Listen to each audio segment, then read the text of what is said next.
Breaking news చూస్తున్నాం. మరోసారి Narsingi police station కు రాజ్ తరుణ్ లవర్ లావణ్య వెళ్లారు. కేసుకు సంబంధించిన మరిన్ని ఆధారాలను లావణ్య అందజేశారు. ప్రస్తుతం లావణ్య స్టేట్మెంట్ ను పోలీసులు రికార్డ్ చేస్తున్నారు.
మరోసారి నార్సింగ్ పోలీస్ స్టేషన్ కు రాజ్ తరుణ్ లవర్ లావణ్య వెళ్లారు. కేసుకు సంబంధించిన మరిన్ని ఆధారాలను లావణ్య అందజేశారు.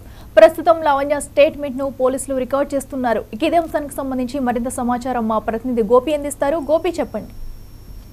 అఖిల, ఏదైతే లావణ్య రాజ్ తరుణ్ మధ్య ఉన్న ఏదైతే విషయం రోజుకు నిమిషానికి ఒకటి ట్విస్ట్ బయటపడుతుందని కూడా చెప్పొచ్చు. ఇప్పటికే దాదాపు 8 రోజుల నుంచి వీళ్ళకి సంబంధించి ఇటు నార్సింగ్ పోలీసు వాళ్ళు, రాయదుర్గం పోలీసు, ఇటు ఏదైతే ఫిలిం నగర్ పిఎస్ వాళ్ళకి సంబంధించి పూర్తి డేటా సేకరిస్తున్నట్టు కూడా తెలుస్తుంది. మరోవైపు లావణ్య వైపే తన అడ్వకేట్ ఎక్కువగా పోరాడుతున్నట్టు కూడా తెలుస్తుంది. దానికి ఎక్కడైతే రాజ్ తరుణ్ లావణ్య కలిసి తిరిగిన ఎవిడెన్స్ తో మాత్రం పూర్తిగా నార్సింగ్ పిఎస్ కు లావణ్య ఇస్తున్నట్టు కూడా తెలుస్తున్నది. ఇప్పటికే దాదాపు ఈ ఇష్యూ ఎప్పుడైతే బయటపడ్డదో అప్పటి నుంచి కూడా లావణ్య తనకు సంబంధించిన ఎవిడెన్స్ అన్ని నార్సింగ్ పిఎస్ కి ఇస్తున్నట్టు కూడా తెలుస్తుంది. దాంతోపాటు రాజ్ తరుణ్ కి సంబంధించి ఇంతవరకు అయితే దానికి సంబంధించి ప్రూఫ్స్ కానీ దానికి సంబంధించి ఏదైనా రాజ్ తరుణ్ మాట్లాడినట్టు కూడా తెలుస్తుంది. ప్రస్తుతం మాత్రం ఈ రోజు కొద్దిసేపటి క్రితమే నార్సింగ్ పిఎస్ లో ఏదైతే లావణ్య రాజ్ తరుణ్ ఇంట్లో గడిచిన క్షణాలు కావచ్చు, దానికి సంబంధించిన ఏదైతే ఆ డాగ్ తోటి ఆడుకున్న వీడియోస్ కూడా తను అప్పచెప్పినట్టు కూడా తెలుస్తుంది. దాంతోపాటు అందులో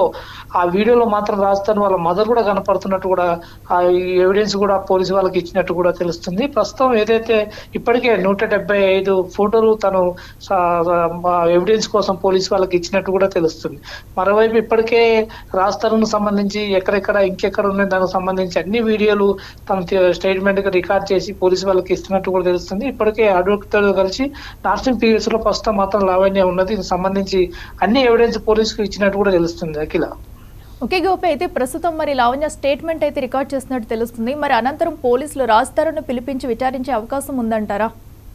గత 3 రోజుల నుంచే రాజ్ తరుణ్ ఖచ్చితంగా రోజు నార్సింగ్ పిఎస్ కి రావడం కూడా జరుగుతుంది. తను ఏదైతే ఎవిడెన్స్ పిఎస్ వాళ్ళకి అప్పచెప్తుందో దానికి సంబంధించిన వివరణను తప్పకుండా ఇవ్వవలసి ఉంది. కాబట్టి పోలీసు వాళ్ళు కూడా రాజ్ తరుణ్ రోజు తీసుకెళ్తున్నట్టు కూడా తెలుస్తుంది. ఈ ఎవిడెన్స్ ఏదైతే క్లియర్ అయిందో రాజ్ తరుణ్ పైన కేసు కూడా నమోదైనట్టు కూడా పోలీసులు ఛార్జ్ షీట్ కూడా చేసేందుకు అన్ని ఏర్పాటు జరుగుతున్నట్టు కూడా తెలుస్తుంది. ఇప్పటికే లావణ్య తరపు అడ్వకేట్ చేసిన ప్రతి పత్రాలు కావచ్చు, నోటీసులు కావచ్చు, అది క్లియర్ గా పోలీసు వాళ్ళు పరిశీలించిన తర్వాత రాజ్ తరుణ్ పై కేసు పెడుతున్నట్టు కూడా తెలుస్తుంది. ఇప్పటికే రాజ్ తరుణ్ పాటు మాలిక కావచ్చు, మాలిక వాళ్ళ సోదరుడు ఎవరైతే మయాంక్ ను కూడా తీసుకెళ్లి అరెస్ట్ చేస్తున్నట్టు కూడా తెలుస్తుంది. వీళ్ళిద్దరి పైన ఆల్రెడీ వాళ్ళ శిక్షణ పైన కేసు నమోదు చేసినప్పుడు కూడా వీళ్ళు విచారణకు తప్పకుండా రావాలని పోలీసు వాళ్ళు పదే పదే చెప్పినట్టు కూడా తెలుస్తుంది. ఇప్పటికే రాజ్ తరుణ్ ప్రతిరోజు నార్సింగ్ పిఎస్ కి వచ్చి వెళ్తున్నట్టు కూడా పోలీసు వాళ్ళు చెప్పడం కూడా జరుగుతుంది. ఏదైతే దీంతో పాటు ఫొటోస్ తో పాటు 75 వీడియోస్ కూడా తను ఈ రోజు ఇస్తున్నట్టు కూడా పిఎస్ లో చెప్పడం కూడా జరుగుతుంది. ఇప్పటికే